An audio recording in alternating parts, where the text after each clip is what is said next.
What is up, people of the internet? It is me, Real American, back in with a new video, and today it is time that we discuss a pretty significant update into the Louisiana redistricting case, which most of you have probably heard about, but if you haven't, in a nutshell, Democrats, of course, are suing the state of Louisiana, claiming that the maps are rigged and that there needs to be a second majority minority district, which in turn would mean a second Democrat seat in the state of Louisiana. And at first it seemed like, once again, Democrats were going to take a big W in the redistricting lawsuit. And to say that this could have terrible consequences for the GOP is an understatement. This could spread to other states. But in a surprising turn of events, the Louisiana GOP grew a pair. Louisiana, in redistricting case, argues Section 2 of the Voting Rights Act is no longer constitutional. This is what we've been waiting for. Somebody to argue that these garbage VRA-protected districts are illegal, they're unconstitutional, and quite frankly, when you think about it, well, they cause districts to look hideous. Now, before we continue with today's video, I hope you enjoy these type of videos. If you do, smash the like button down below, subscribe, share with your friends, hit that little bell, follow the social media accounts in the description down below, and of course, join the channel today. Guys, you can join the channel for just $1 a month, and this helps support the daily content we all know and love, and also keeps Real American as an independent channel. So I hope and recommend you join the channel today.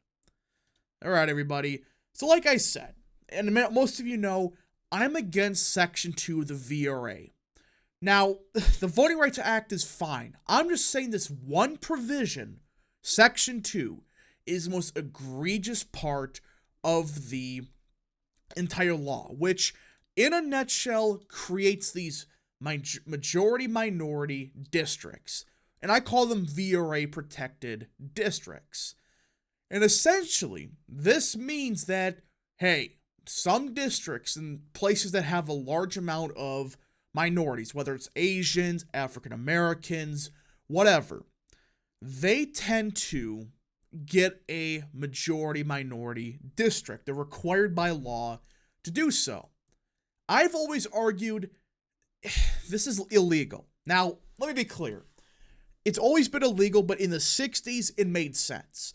Because if you want, I understand what they were trying to do, give African-American voters real representation. I understand that. But that clause should have, expired 20 years later, when really things have gotten significantly better since the 60s and 70s. Well, they still have it. And just look at this. Look at how many districts are considered majority minority. And it does open the can of worms of, hey, wait a minute here. Just hold on a second here. How much more can they keep expanding these majority minority districts? I mean, the percent of the population is non-whites 60 or what is it, 35% now? At some point, it's hold on. This made sense back then when it was 20% was non-white. But now you're at what, 30, 35%? And it keeps expanding. It's you cannot just force these districts to be majority minority. I've always said, hey, redistricting should be based on community of interest. Yes, race can be a community of interest. But don't focus on race. Focus on, as an example, in Louisiana, should there be a district around Baton Rouge to New Orleans? Just an example. Or let's say Texas. Should a district spread from Dallas to Houston? No. There should be a district overwhelmingly in Houston and the surrounding area. There should be a district around Dallas. It's an example, but you get the point. If you draw maps based on being as compact as possible and keep communities together, you're going to represent people way better than just saying, oh, it should be based on race. It's like the old Florida map. Florida second, the old one. It's like, what does Jacksonville have to do with Tallahassee? Oh, they're the same race. What? I thought we learned that we shouldn't determine people just based on race. The voters in Jacksonville are far more conservative or Republican than those in Tallahassee. So why they should be in the same district because they have a similar demographic race-wise? What? There should be a Jacksonville seat, and there should be a Tallahassee seat, like there is now. Well, Democrats have been arguing that essentially all these southern districts in the Deep South, place like Louisiana 5th, just an example, Alabama 2nd, this is racist that Alabama doesn't have 2 majority-minority districts. Same thing in Florida 2nd, that there needs to be another one, which essentially means another Democrat seat. Let's be 100% real with ourselves. If African-American voters voted Republican, the Democrats would be suing against them. They don't give a rat's ass about these voters. They only care about them because they vote for them. And well, it seemed like Democrats want to roll with redistricting. South Carolina, Alabama, Louisiana got sent back to the lower courts. But recently, it seems like we're starting to get some W's here and there. I mean, you look at this argument, Louisiana is saying Section 2 of the Voting Rights Act no longer makes sense, and I agree with it. We have no reason to force districts based on race. Just make them as compact as possible. And I know people are going to say that's racist. No, it isn't.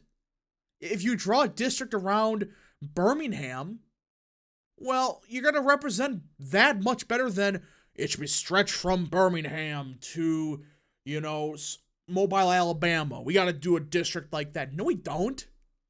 That's always been the issue with these race-based redistricting. It forces districts to look hideous. Now, before this was like kind of the worst case scenario for Republicans in 2024. Or I should say kind of like, let's just say redistricting went well in North Carolina and okay in Ohio.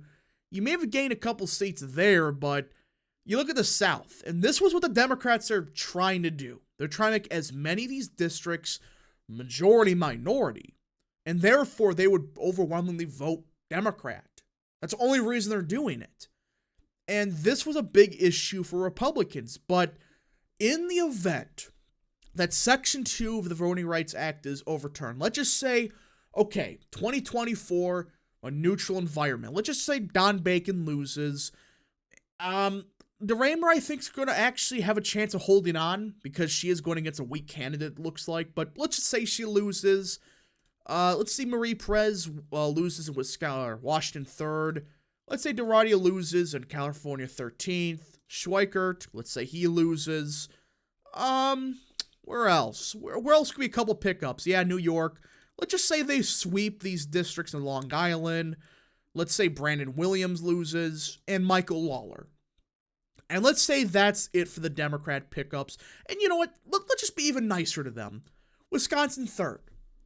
Let's say Wisconsin 3rd does flip to the Democrats. Well, Democrats are currently at 221 under this map. And let's say Ohio is okay for redistricting. Let's just say we get Amelia Sykes district based on just an okay map. Well, under this scenario, instead of it being, overwhelmingly Democrat, I mean, that's what, 5 seats in the South? I mean, that alone is a huge weight taken off the GOP that, hey, that's essentially a net 5 seats in the South alone.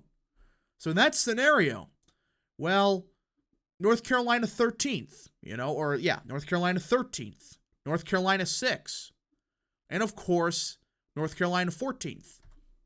That alone gives a majority to the GOP. But this is the thing that many people are just forgetting about. If they get rid of these majority-minority districts in the Deep South, just across the board, look at some of the deep southern states. Mississippi 2nd, Alabama 7th, Tennessee 9th. And not all of them are going to flip, but You look at some of these. Say, Tennessee third. It's a majority minority district. Mississippi second. Well, without Section 2 of the Voting Rights Act, and again, I wouldn't assume this would happen. There's a possibility in, say, Mississippi second. Possibly Alabama 7th.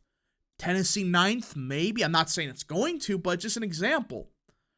And this is what the Democrats, they don't want this. This is the reason they're arguing for the Voting Rights Act. Because there's quite a bit of districts that let's be real here.